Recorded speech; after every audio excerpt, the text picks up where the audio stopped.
पग पग पोखर माछ मखान सरस बोल मुस्की मुखपान ईथिक मिथिला केर पहचान। मिथिलांचल के सांस्कृतिक राजधानी कहा जाता है, यानी कि मैं इस वक्त दरभंगा में मौजूद हूँ और चुनावी चर्चा करने के लिए, लोगों से चुनाव पर बात करने के लिए इस वक्त हम दरभंगा में मौजूद हैं।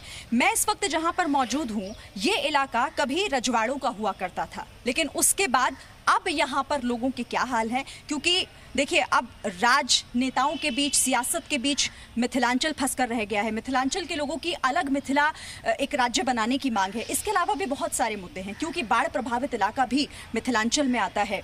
दूसरी तरफ यहाँ पर रोजगार को लेकर एक बहुत बड़ी समस्या लोगों के बीच में है, क्योंकि लोग यहाँ से पलायन करने को मजबूर हैं।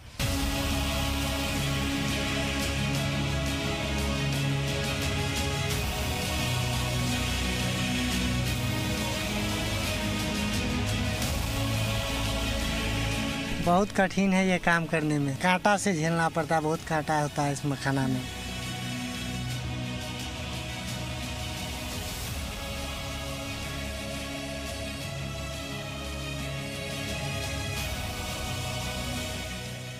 मेरे साथ संतोष कुमार हैं, जिन पर हम मिथिलांचल को लेकर बात करेंगे, क्योंकि देखिए संतोष जी, रजवाड़े का इलाका था ये, और यहाँ पर कहा जाता है कि इसको सांस्कृतिक एक राजधानी मिथिलांचल की कहा जाता है दरभंगा को। मुझे बताइए कितना बदला है? देखिए, ये जो भूमि रही है, विद्वानों की भूमि रही है, विद्यापति, नागार्जुन ऐसे लोगों की भूमि रही है।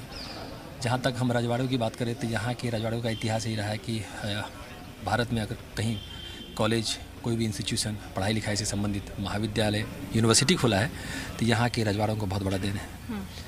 अब बात करते हैं यहाँ जो मिथिलांचल के लोगों का पलायन किसी और शहर के लिए हुआ, तो वो जब यहाँ रोज़गार ख़त्म हुई, आज से लगभग 50 साल पहले की बात करें तो 35 कंपनियां यहाँ थी, जिसमें हथकरघा उद्योग से लेकर मखाना उद्योग, टूल्स वगैरह बहुत ऐसी चीज़ें यहाँ पे थी, पेपर मिल और ऐसी बहुत सी चीज़ें यहाँ थी, जो बंद हो चुका है।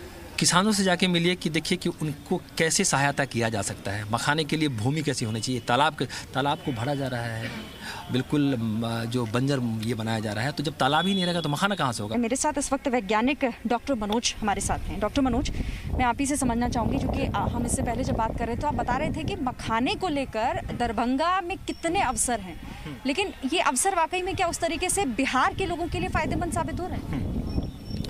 बड़ा अच्छा प्रश्न किया है आपने। चलिए, मखाना यहाँ की धरोहर है दरभंगा के लिए, मिथिलांचल क्षेत्र के लिए, और इसमें जो आमदनी है, इसकी खेती में, इसके प्रसंस्करण में जो आमदनी है वो बहुत ही बेहतर है। बाकी जो अन्य सामान्य कृषि उत्पाद हैं, धान, गेहूँ, तो इन सबों की तुलना में मखाने की खेती में कम से कम 3 से 4 गुना ज़्यादा आमदनी है। प्रधानमंत्री जो बात कर रहे थे, आप आगे आइएगा कि हम अब इसकी ब्रांडिंग करेंगे। देखिए मेरे साथ यहाँ पर कुछ और लोग हैं, आप भी आगे आ जाइए। फिलहाल एक PhD किया है इन्होंने। एक युवा होने के नाते मैं आपसे पूछती हूँ, रोजगार को लेकर हर नेता इस बार बात कर रहा है कि हम 10 लाख देंगे तो हम 19 लाख देंगे। लगता है आपको कि मखाना वो है जो ये 19 लाख 10 लाख के आंकड़े को और भी ज्यादा बड़ा कर सकता है, अगर इस पर ध्यान दिया जाए? जरूर, मखाना इससे बड़ा भी कर सकता है, क्योंकि यहाँ के लोग अधिकतर किसान हैं और खेती मुख्य जरिया है। अगर यहाँ मखाना की खेती पर सरकार ध्यान दे दे और इससे किसानों को प्रोत्साहित करे तो निश्चित रूप से नौकरी से बेहतर विकल्प मखाना की खेती होगी। ठीक है, तो ये एक युवा को आप सुन रहे थे जिनको लगता है कि मखाना एक ऐसे एक सौगात है मिथिला के लोगों के लिए, जिस पर अगर ध्यान दिया जाए तो ये बहुत बड़ी बात हो सकती है, बहुत बड़े अवसर इसमें हो सकते हैं। कुछ किसान भी यहाँ पर मेरे साथ हैं। खेती करते हैं आप मखाना की? जी, कर रहे हैं। करीब 15 साल से कर रहे हैं। कैसा आपका अनुभव रहा अब तक? अनुभव अच्छा रहा है। अच्छा, कितना हो जाता है, मतलब कितना आपको सालाना की बात करूं तो? सालाना करीब अभी तो कम खेती कर रहे हैं, तो इस हिसाब से करीब 1 हेक्टेयर के आसपास कर रहे हैं, तो करीब 1.25 लाख से ऊपर आ जाता है। कितनी मुश्किल होती है मखाने की खेती? बहुत कठिन है ये काम करने में। कितनी मुश्किल, कैसी हो, किस तरह की मुश्किल है? कांटा से झेलना पड़ता है, बहुत कांटा होता है इस मखाना में, और सारा किसान नहीं जानते अभी मखाना की खेती कैसे होते हैं। यहाँ के किसान को बहुत को अनुभव नहीं है कि मखाना कैसे उगाया जाता है, कितना से कितना पानी में हो सकता है, ये अनुभव किसान यहाँ का नहीं है। आप खुद भी एक युवा हैं, फिर लोग क्यों चले जाते हैं, मतलब दिल्ली मुंबई जैसे शहरों का रुख क्यों कर लेते हैं? वो थोड़ा वो सोचते हैं कि यहाँ से बेहतर वहाँ होगा, कुछ पैसा ज़्यादा मिलता है, इसके कारण वहाँ चले जाते हैं, अपना बिजनेस नहीं कर पाते हैं। आप नहीं गए? हम क्यों जाएंगे, हमको तो यहाँ रोजगार मिला हुआ है। हाँ। मैं इस वक्त एक मखाने की दुकान में मौजूद हूँ और मैं आपको यहाँ पर बता दूँ कि ये जो मखाने की दुकान है यहाँ पर, ये जो आप देख रहे हैं, ये 100 साल पुरानी दुकान है। मेरे साथ बबलू जी हैं। बबलू जी, पहले तो मैं यही आपसे जानना चाहूँगी कि पहचान मिथिलांचल की मखाना, लेकिन अब कहीं खोती जा रही है क्या पहचान?